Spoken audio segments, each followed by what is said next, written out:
In ancient Chinese society, the idea of male superiority and female inferiority was prevalent, and women were subject to many restrictions and discrimination. In the family, women had to comply with many traditional etiquette and rules. They usually could not receive formal education and were not allowed to participate in politics and social affairs like men. Additionally, women had to abide by many traditional customs and moral standards related to marriage, such as premarital chastity and postmarital filial piety to their in-laws. However, there was one exception in Chinese history, Wu Zetian, the only female emperor in Chinese history. Wu Zetian, originally named Wu Yuanhua, was born in 624 AD. In 635 AD, Wu Zetian's father suddenly passed away when she was only 12 years old. After her father's death, Wu Zetian was often bullied by her half-brothers. In 637 AD, Emperor Taizong of Tang came to Luoyang and heard that the Wu family had a very beautiful daughter. He asked the Wu family to send Wu Zetian to the palace.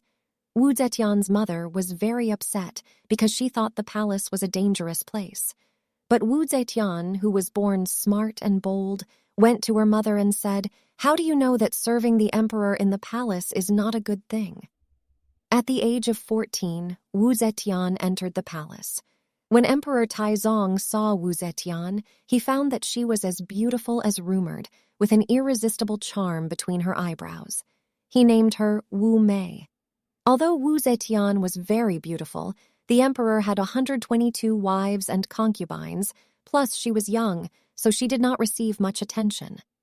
One day, during an event, Wu Zetian boldly tamed a riotous horse with 3 tools, which made Emperor Taizong discover her extraordinary ferocity. From then on, he kept his distance from her, so Wu Zetian never had any children. However, Wu Zetian's fate changed in 649 AD. Emperor Taizong, who was originally in good health, fell seriously ill, and the then crown prince Li Zhi assisted in governing the country. Wu Zetian, who had been a concubine for 12 years, saw hope again. After 12 years of experience in the palace, Wu Zetian finally understood that in addition to her abilities, she also needed to make good use of her natural beauty and female charm.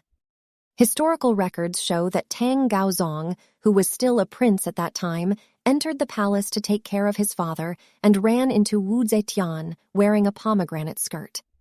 He was amazed by Wu Zetian's beauty, and legend has it that the two of them spent a very pleasant night together. From that day on, this young couple would always release their repressed love in the most secluded corners of the palace.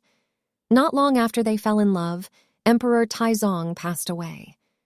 The Tang dynasty had a rule that if an emperor's concubine did not bear children, she had to become a nun. At the young age of 25, Wu Zetian became a nun, like a fresh flower in bloom. At the age of 25, Wu Zetian became a nun. In 650 AD, Emperor Gaozong of Tang became emperor. Wu Zetian wrote a love poem for him. Gaozong still loved Wu Zetian very much. Taking advantage of the opportunity to bring his concubine into the temple, he secretly went to meet her.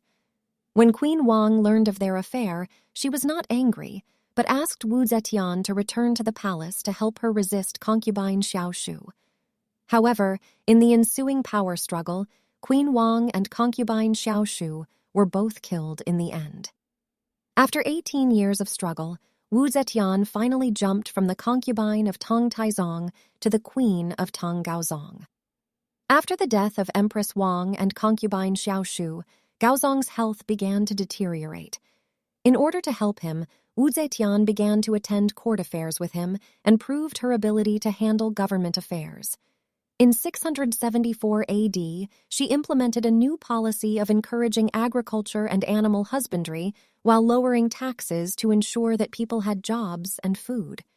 Wu Zetian was also committed to education, appointing capable officials and giving ordinary people with no social status the opportunity to become government officials. She raised women's social status and made many contributions. In 683 AD, Emperor Gaozong died, and Wu Zetian seized power through political manipulation and murder. During the day, she was busy with government affairs, and had sex with male prostitutes at night. Wu Zetian has 6 children, but due to her busy schedule, her health began to decline. The palace doctor advised her to absorb male yang energy through sex to restore her health. At first, Wu Zetian didn't believe them, but after a regular sex life, her body gradually recovered, and she began to believe that sex was important for conditioning the body. Wu Zetian believed that it was normal for a female emperor to have a male concubine. However, when she heard rumors swirling about her and her concubines, even from her daughter, she began to fear public opinion. The princess suggested to create an empty crane palace to be jointly managed by Zuo Control Crane and Right Control Crane. During the day, the officials in charge of processing documents worked there, but at night, it became Wu Zetian's playground. Some officials suggested that the Konghe Palace be demolished to avoid ridicule, but Wu Zetian insisted on protecting it and making it a special institution recognized by official history. There are several interesting stories about male concubines. For example, the traitor Zhue Huaiyi sneaked into the palace to hang out with the maids, but was caught by the princess. He should have been executed, but the princess spared his life, shaved his head, and sent him to be a monk with Wu Zetian because he liked his muscular body. However, Zhue Huaiyi became arrogant because of being favored and was eventually alienated by Wu Zetian. But Wu Zetian was unwilling to be lonely, so he invited the princess into the palace and asked her, "Do you know that I am depressed and depressed? Is there any way?" With the help of the princess, they found a man in his 20s with a perfect body, a well-built official son. However, the young man was not ready for Wu Zetian's request, so he recommended his elder brother. From that moment on, the 3 of them often spend wonderful evenings together. The 2 brothers knew that they could not meet the needs of the harem by themselves, so they began to recommend other people to join the ranks of serving Wu Zetian. Time passed, Wu Zetian was getting older, and various factions began to turmoil. In 698 AD, 74-year-old Wu Zetian asked Minister Di Renjie whether the throne should be reserved for Li or for her own descendants of the Wu family. After Di Renjie's multi-analysis, Wu Zetian finally decided to return the rule of the Tang dynasty to the Li family. In 705 AD, the 81-year-old Wu Zetian finally swallowed his last breath and was buried with Tang Gaozong, with a blank tombstone standing in front of the tomb. Wu Zetian, the only female emperor in Chinese history, reigned for 46 years from assisting Tang Gaozong to becoming emperor. She has been praised and criticized by different people throughout history. No matter what others think, in China a woman can become an emperor. This matter is destined to become a legend through the ages. Therefore, her story has been adapted into many film and television works. Thank you for watching this video. We hope we have the chance to meet again online.